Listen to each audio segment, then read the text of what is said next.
everyone. I'd like to give a warm welcome to all of you out there. My name is Renee, and you're watching Renee's Health Corner. Believe it or not, God really does care about your health. In 2022, just about anywhere you look, sickness is on the rise and diseases are on the rise. And in America, over 4,000 times a day, someone has a heart attack. A new diabetic is discovered every 50 seconds, and 1 out of 4 people have cancer. That's 25% of the American population. There's also a rise in the number of strokes per year, gastrointestinal problems, lung conditions, lupus, multiple sclerosis, and many other diseases. The question is, why? Many people believe that God is to blame. Is this the case? In 3 John verse 2 in the Bible, we're told that God wants us to prosper and to be in health. So if he wants us to be in health, yet disease is more rampant now than ever before, what's the problem? Well, I'd like to bring something to your mind for just a moment, something that many of us learned in our lives at some point growing up, and that in the world, there's many different types of laws. For instance, we have civil law, natural law, the laws of physics, sanitary laws, the laws of gravity. Now, take the law of gravity as an example. It's a well-known fact in most cases, what goes up must come down. Well, there are also other laws known as natural laws. And when these laws are neglected in any way, the result is sickness and disease. And over a period of time, neglecting these natural laws, more severe diseases like cancer can set in. So during this video, I'm going to be discussing very simple things and tell you about some things that I've learned. And the subject today is going to be on cheese and chocolate. So let's get started. Education should be given on proper diet, we're told, in Counsels on Diet and Foods, page 406, paragraph 4. And Ministry of Healing 127 says, disease is an effort of nature to free the system from conditions that result from a violation of the laws of health. And then we're told to become more intelligent in regard to the laws of life in 11 MR, page 187. And then we're also told that we should educate people in the laws of life. And that's General Conference Daily Bulletin, January 30, 1893, paragraph 2. And that's what I'm trying to do, is to educate everyone and let them know about the things that I've learned by studying the Spirit of Prophecy in the Bible and taking Medical Missionary training classes. Now, why should we educate people? So that they know how to preserve their health. And that's in MM 259, paragraph 3. True religion and the laws of health go hand in hand. 7T 137, paragraph 1. And then KC 20, paragraph 4 says, in violating the laws of health, you misrepresent your maker. And then we're also told in Ministry of Healing, page 128, it is the duty of every person, for his own sake and for the sake of humanity, to inform himself in regard to the laws of life and conscientiously to obey them. And then we're told in CG, we should educate ourselves not only to live in harmony with the laws of health, but to teach others a better way. And that's CG, page 361. Then in the Bible, in Proverbs 26, paragraph 2, it says, the curse causeless shall not come. And Job 29:16 says, the cause which I knew not, I searched out. So what we have to do is we have to find out which law of health has been violated, remove the violation, pray to God, and then sit back and watch the glory of God. Now, in the Spirit of Prophecy, again, we're told when the abuse of health is carried so far that sickness results, the sufferer can often do for himself what no one else can do for him. The first thing to be done is to ascertain the cause and then go to work intelligently to remove the cause. And CD 102, paragraph 1 says, be sure that as a rational Christian sentinel, you guard the door of your stomach, allowing nothing to pass your lips that will be an enemy to your health and life. And then we're told in LLM, page 545, our food should be plain and free from all objectionable elements. And let us be careful that it is always palatable and good. And that's true, because I've had people tell me that they were afraid to eat plant-based food because when they had experience with it before, it didn't taste very good. And then once they tasted food at my table, they said it was very tasty. So we have to learn how to season things and how to cook and make things palatable so that others are impressed and they won't be scared or, against trying to eat the way God wants us to eat.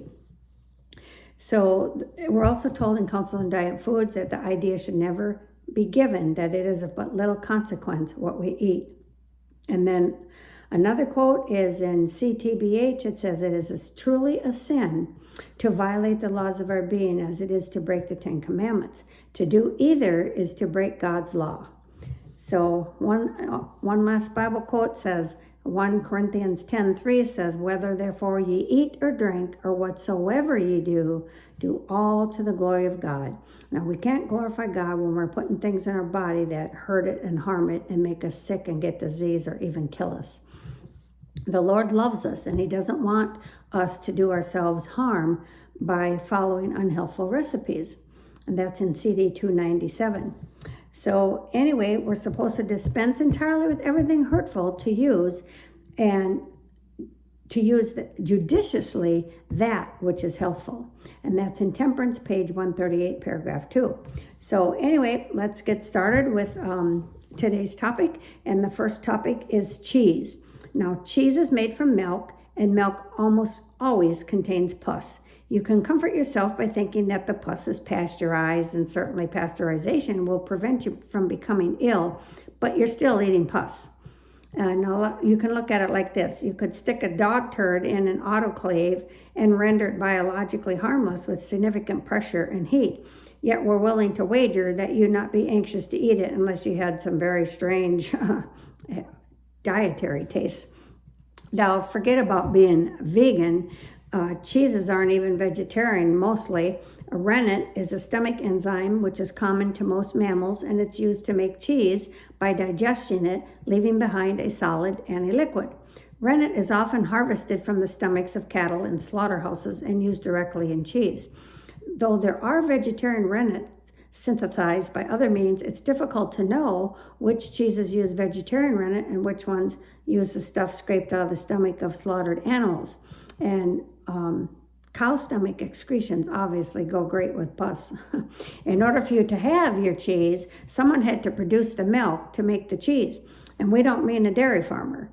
The someone in this case is nameless dairy cow, identified only by a number and probably a radio frequency identification tag in its ear that helped the slave owner farmer track her productivity so he can send her to the slaughterhouse once she underproduces. In the larger dairy operations, the cow may never get to go outside even and get fresh air and sunshine, and she'll repeatedly give birth to calves who will be stolen from her almost immediately after they're born, and she'll live a short and miserable life and end up as a hamburger on the plate of some fast food consumer, all because they couldn't find the guts to stop eating cheese or drinking milk. And then those people say they care about animals? I don't think so. Beyond being a disaster for cows, cheese is a disaster for you.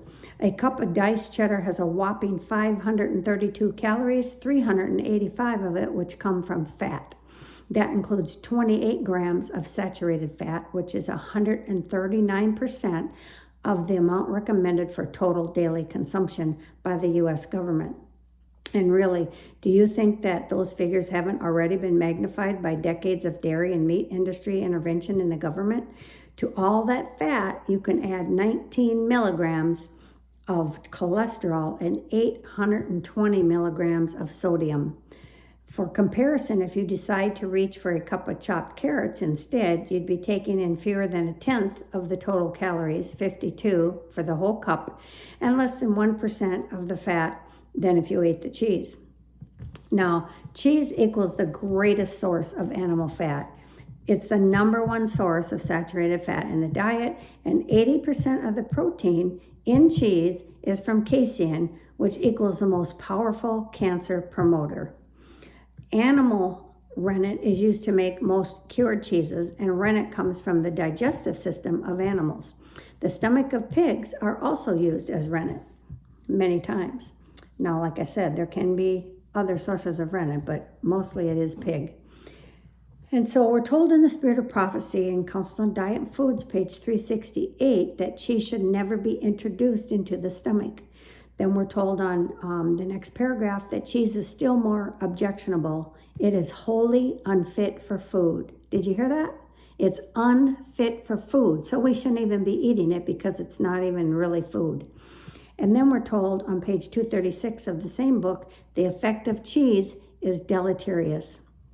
Now, children are allowed to eat, things like flesh meat, spices, butter, cheese, pork, rich pastries, and condiments. And we're told these things do their work of deranging the stomach, exciting the nerves, enfeebling the intellect, and parents don't even realize what they're doing. And you can find that in Counsel on Diet Foods, page 350. I paraphrased it. Again, a direct quote from CTBH is flesh meats, butter, cheese, rich pastry, spice foods, and condiments are freely partaken of both by young and old, and these things do their work in deranging the stomach, exciting the nerves, and enfeebling the intellect. The blood-making organs cannot convert such things into good blood. So the consumption of cheese also can contribute to cancer, clogged arteries, colon problems, constipation, diabetes, heart disease, high cholesterol, obesity, polyps, and much, much more. Now, the drawbacks of cheese outweigh any benefits that it might have. Cheese is a putrefied product. It's basically rotten milk, and it's high in bacteria. Fresh cheese can contain as much as 90 to 140,000 microbes. Some cheeses are even bleached, and they have synthetics added to them, and some have harmful dyes added to them. And the cheese contains casein. It's very difficult to digest. The average American today consumes 20 pounds of cheese every single year, and in 1910, they only ate about 5 pounds. Now, it takes 10 pounds of milk to make 1 pound of cheese. That tells you how concentrated it is, too. Now, the putrefactive process which cheese undergoes results in the production of ammonia irritating fatty acids, and the carbohydrate is converted to lactic acid. These are all waste products that cause irritation to nerves and the gastrointestinal tract. Migraine headaches can be caused by eating cheese, and certain of the amines can interact with the nitrates present in the stomach to form a cancer-producing agent called nitrosamine. And intolerance to lactose, which is the chief carbohydrate of cheese and milk, is probably the most common food sensitivity in America. Many, many people are lactose intolerant. Now, if you go to the Pioneer section on the Ellen White CD-ROM, our pioneers even told us that cheese wasn't good for us. And one quote is, cheese is not suitable for food for man. While it contains desirable food elements, these have associated with them undesirable substances which are irritating and produce a feverish state of the system. And then it says, we may take food that is already poisonous, such as cheese, for instance. A very small piece of cheese contains millions of germs and germ poisons. It is simply decayed milk. And that's February 11, 1895, N/A GCB 92.1. And then February 15, 1895, N/A GBC 170.9 says cheese always contains germs in great numbers. When 6 weeks old, a bit of cheese as large as a grain of wheat contains thousands of germs. These germs increase as the cheese becomes older. Wow. But one says, I have eaten cheese my whole life and it never hurt me. If you have not been able to notice the injurious effect of it, it is because your liver has been able to destroy the poison. These injurious practices may sometimes be carried on for a long time, but there comes a time by and by when the overworked system fails and the health is gone. And that's February 11, 1895, N/A GBC 92.2. And another quote is, prosecuting attorney had received a letter from a leading firm of a wholesale cheese dealer calling his attention to the vast amount of adulteration by the cheese manufacturers. And the letter stated that there was 100 or more cheese manufacturers in the state who were making adulterated cheese. and it was filled with lard and neutral cotton seeds and other oils. The complaint is made that the market is being flooded with this stuff, which is made in close imitation of the best creamy and dairy products. And then another quote says, a man once came to me and said, if the stomach has to disinfect the food, why not eat cheese if you have plenty of gastric juice to disinfect it with? But if the stomach makes gastric juice to render wholesome ordinary food, it ought not to have the extra burden of unwholesome food. And if this be long continued, of course the stomach will thereby be weakened. And that's February 19, 1897, N/A, GCDB 93.4. Anyway, Sister White didn't use cheese as a food for years, and she said in Counsels on Diet and Foods, page 370, in regard to cheese, I am now quite sure we have not purchased or placed on our table cheese for years. We never think of making cheese an article of diet, much less buying it. And then CD, page 491, says our fare is simple and wholesome. We have on our table no butter, no meat, no cheese, no greasy mixtures of food. And so the question whether we shall eat butter, meat, or cheese is not to be presented to anyone as a test, but we are to educate and to show the evils of the things that are objectionable. Now, why some of God's people still eat it? Well, your responsible men in the office are not reformers. They eat cheese because that's what they choose to do, basically. People want what they like, and they don't want to give it up because they enjoy the taste of it. Trust me, cheese was one of the hardest things for me to give up because I grew up in a tiny little town where we had our own cheese factory, and that was the best cheese I've ever eaten in my life. Now, I haven't eaten cheese for many, many years, over 30 years, but that was the best cheese ever. And I used to, when I moved away, I used to have my grandma send me it in the mail so I could have it in my home and eat it. It was delicious. And in fact, that place is still in business. They've been in business over 50 years, but I never touch the stuff anymore. I make my own plant-based cheeses from scratch, and they are delicious, and we've learned to love them. Now, here's a powerful quote. The Sabbath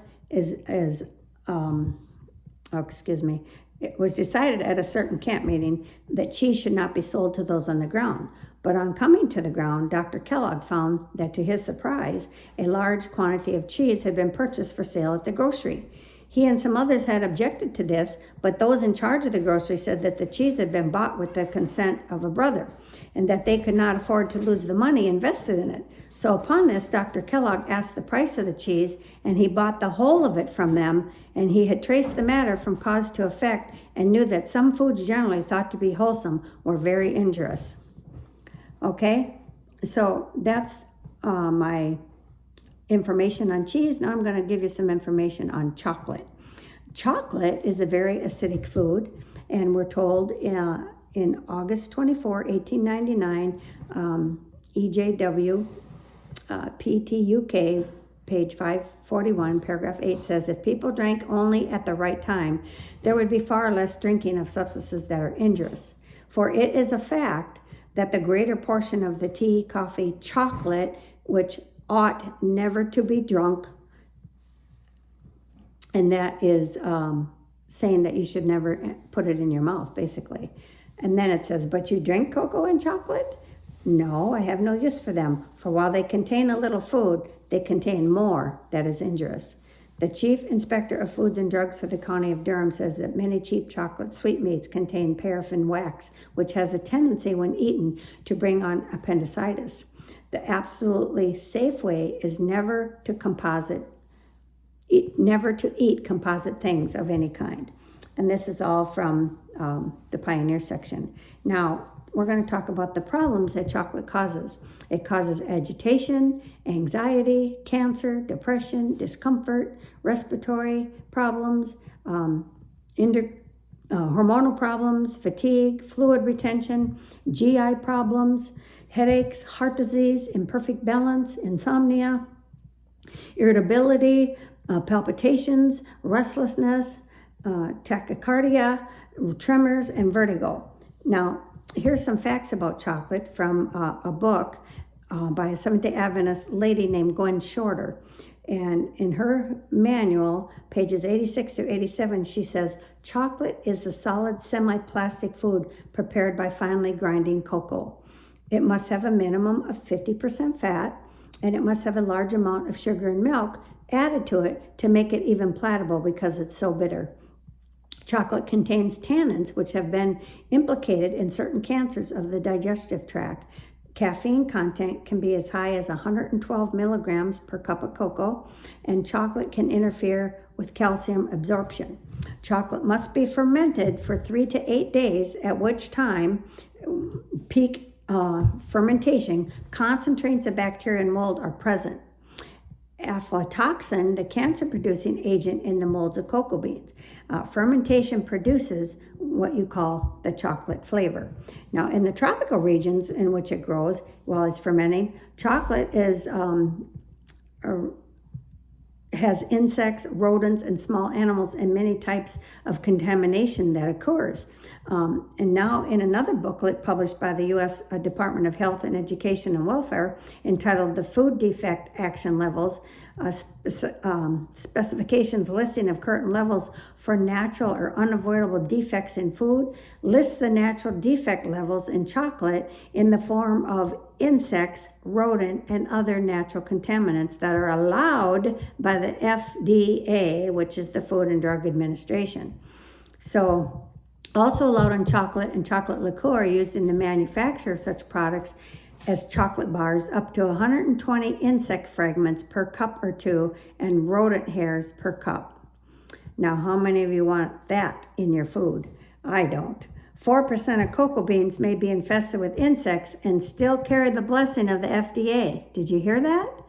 4% of cocoa beans may be infested with insects and still carry the blessing of the FDA. Visible or solid animal excreta must not exceed 10 milligrams per pound. For chocolate powder or pressed cakes, there must not be more than 75 insect fragments in 3 tablespoons of powder. Wow. When I first heard that, I was done with chocolate. I couldn't eat it anymore. And now women are advised to discontinue the use of coffee, tea, colas, and chocolate, and all forms of things like that because they can cause breast cancer. And many physicians believe the effect on the male prostate is similar, and even on the female breast, as I said before. Caffeine is technically a drug. Here's some facts about it. When you drink caffeine, it pulls water out of your system. We need to drink 8 to 12 glasses of water per day. Well, it depends on your weight. You're supposed to really drink half your weight in ounces, which I will do a video on that sometime, on water. And our body is 80% water, so we need to drink more water. One of the organs most rapidly affected by caffeine is our brain. Almost 99% of the caffeine that is filtered by the kidneys is reabsorbed. Caffeine must be metabolized to be eliminated from the body. Caffeine affects many of our body's organs. It constricts the blood vessels, speeds up the heart, and stimulates the brain, stomach, kidneys, ovaries, and testes. Symptoms of excessive caffeine include sleep disturbances, headache, tremors, jitteriness, anxiety, lightheadedness, irritability, depression, a rapid heartbeat, skipped heartbeats, rapid breathing, diarrhea, stomach pains, heartburn, frequent urination, and muscular tension. Here's a quote from Review and Herald, September 8, 1874. Satan well knows that it is impossible for man to discharge his obligations to God and to his fellow men while he impairs the faculties God has given him. The brain is the capital of the body. If the perceptive faculties become benumbed through intemperance of any kind, eternal things are not discerned. So what do you use in the place of chocolate, you might be wondering? Well, what we do is we use carob. Now, carob belongs to the legume family. And the same family that gives you lentils and split peas also gives you a seed in a pod that has a chocolate flavor with nutritional benefits instead of liabilities. And the same John had his raiment of camel's hair and a leathern girdle about his loins, and his mint was locusts and wild honey. That's in Matthew chapter 3, verse 4. Carob comes from a pod borne by a certain type of locust tree. John the Baptist's complete vegetarian diet was an important aid to his spiritual perception. On account of his acute discernment in spiritual things, he recognized Jesus as the Messiah. God is calling his people to health reform in order that they might be prepared for Jesus' second coming. And carob, rather than chocolate, is part of that reform. We are being given the same choice as was John the Baptist concerning diet. May God quicken our perception as we follow the better way. Now, many people like to say that John the Baptist was eating bugs, locust bugs. No, he was not. He was eating carob.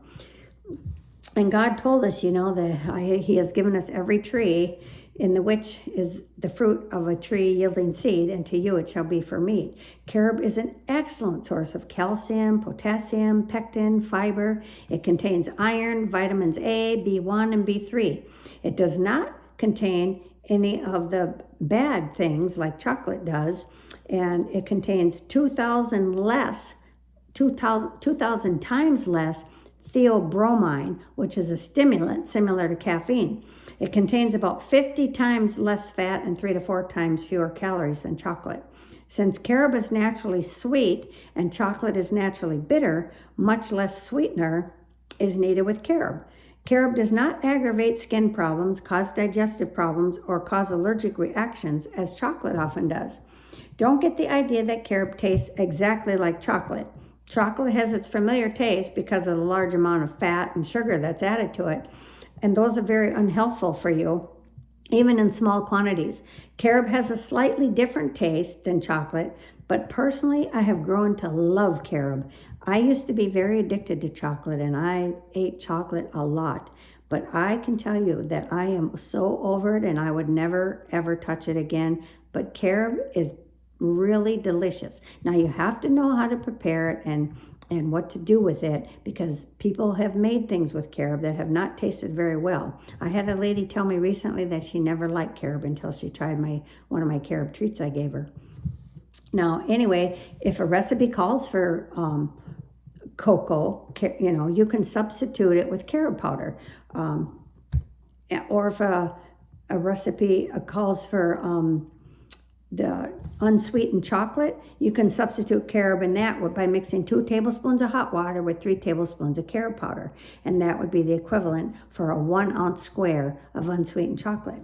Now, you can wean your family off of chocolate. You don't have to do it right away, but you can use like 3/4 chocolate and 1/4 carob, and don't tell them, and see if they notice. And then, do that for a week or whatever, and then the next time, do half and half, and then the next time 1/4 and 3/4 until you're only using carob, and they probably won't even know the difference.